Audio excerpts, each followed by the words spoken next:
La plus haute autorité religieuse, le pape, censé être le garant de la colonne spirituelle et le défenseur au plan de la cité de Dieu d'une transcendance, pouvant seul assurer la cohésion de notre civilisation, ne l'est plus. La plus haute autorité politique, le président de la République, censé être le garant de la colonne temporelle et le défenseur au plan de la cité des hommes, des intérêts du peuple et de la cohésion sociale, ne l'est plus. Le peuple de France est donc spirituellement orphelin et temporellement abandonné.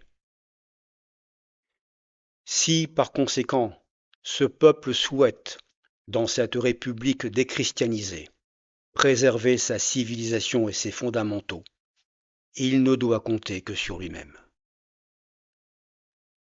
Puisqu'une civilisation est une construction politique autour d'une religion, une collaboration entre spiritualité et temporalité, le maintien de génération en génération de mœurs et d'une tradition, tous les coups portés dans les murs porteurs ne peuvent donc que fragiliser l'édifice et participer de son effondrement final.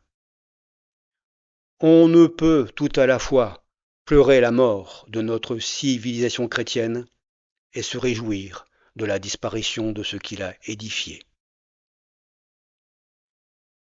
Nous dresserons donc sans détour dans ce livre troisième la liste des responsables et coupables, qui firent et font que nous en sommes rendus à un point plus que probablement de non-retour.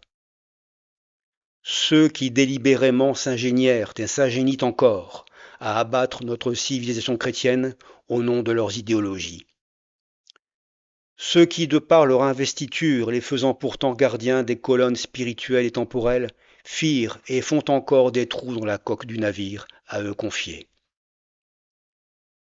Et tous ceux qui observèrent et observent tout cela en silence, dans la passivité des soumis, se laissant ainsi déposséder de leur héritage millénaire, c'est-à-dire vous et moi.